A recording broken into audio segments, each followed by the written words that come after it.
ઉધના વિસ્તારમાં રહેતી 17 વર્ષીય કિશોરીને પટેલનગરમાં રહેતો વિધર્મી યુવક અવારનવાર સોશિયલ મીડિયા મારફતે ફોન પર તેની સાથે વાતચીત કરવા પર દબાણ કરતો હતો। કિશોરીની અન્ય યુવક સાથે સગાઈ થઈ જતા તેને પરિવારને એક યુવકને વિધર્મીએ મારી નાખવાની ધમકી આપતા મામલો પોલીસ મથકે પહોંચ્યો હતો। જોકે પોલીસે આરોપીની ધરપકડ કરી કાયદેસરની કાર્યવાહી હાથ ધરી છે। સુરતના ઉધના વિસ્તારમાં રહેતી 17 વર્ષીય કિશોરી પિતાના અવસાન બાદ માતા સાથે મામાના ઘર રહે છે। આજથી 1.5 વર્ષ પહેલા કિશોરીના મામાને કિશોરી સોશિયલ મીડિયા અને મોબાઈલ દ્વારા ઉધના પટેલનગરના મુસ્તફા શેખ સાથે સંપર્કમાં હોવાની જાણ થઈ હતી, જેથી કિશોરીની માતાએ તેને વતન તેની દાદી પાસે મોકલી આપી હતી। 1.5 મહિના બાદ કિશોરી વતનમાંથી કોઈને કહ્યા વગર પરત સુરત આવી ગઈ હતી, જે બાદ માતાએ કિશોરીની સગાઈ તેમના ઓળખીતા યુવક સાથે કરી દીધી હતી। તારીખ 10મીના રોજ કિશોરી અને તેની માતા વતન જવા ઘરેથી નીકળ્યા હતા, ત્યારે તેમની કિશોરીનો ફિયાન્સ પણ હતો। આ દરમિયાન રસ્તા ઉપર મુસ્તફા સાથે તેમનો ભેટો થયો હતો। મુસ્તફા કિશોરીને મને છોડીને કેમ જાય છે તેમ જણાવીને કિશોરીને ધમકી આપી હતી।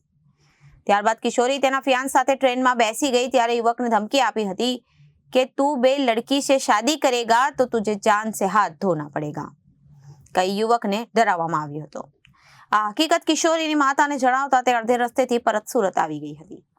આ મામલે કિશોરીની માતાએ હકીકત પૂછતા કિશોરીને જણાવ્યું હતું કે મુસ્તફા તેની સાથે વાત કરવા અને સંબંધ રાખવા તેને અવારનવાર દબાણ કરે છે અને રોડ પર જતી હોય ત્યારે તેની સાથે છેડતી કરતો આવ્યો છે। આ મામલે કિશોરીની માતાએ ઉધના પોલીસ સ્ટેશનમાં મુસ્તફા વિરુદ્ધ ફરિયાદ નોંધાવતા પોલીસે છેડતીનો ગુનો નોંધ્યો હતો અને આરોપીને પકડી કાયદેસરની કાર્યવાही પોલીસે હાથ ધરી છે। सूरत शहर के उधना पुलिस स्टेशन विस्तार में एक छोटी बिटिया के साथ एक व्यक्ति ने छेड़खानी की। इस वजह से पुलिस ने उसके खिलाफ बीएनएस की जो छेड़ती की कलम है, उसके अलावा पॉक्सो की सेक्शंस भी ऐड करके गुना दाखिल किया है। ये जो व्यक्ति है उसका नाम मुस्तकिन उर्फे मुस्तफ़ा मोहम्मद अकबर शेख है। इसने एक बिटिया का हाथ पकड़ लिया था और उसको बोला था कि तुम मेरे साथ चलो वरना मैं तुम्हें जान से मार दूंगा। इस घटना को काफ़ी गंभीरता से लेते हुए पुलिस ने सारी धाराएं उसके खिलाफ लगाई है जो भी इसमें लागू पड़ती हैं। इसके अलावा जो आरोपी है उसकी गिरफ्तारी भी की है।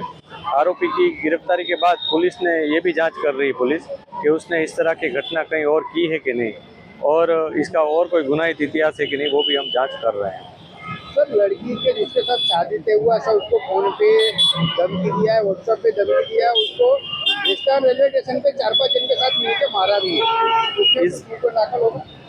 इस बात की भी पुलिस जांच कर रही है। अगर कोई फरियादी आता है अपनी सारी रजूआत करता है पुलिस के सामने और उसमें अगर और कोई कॉग्निजेबल ऑफेंस बन रहा है तो हम जरूर से उसके ऊपर कार्रवाई करेंगे और जो भी घटना है उसमें इस तरह के लोगों के खिलाफ सख्त से सख्त कार्रवाई की जाएगी।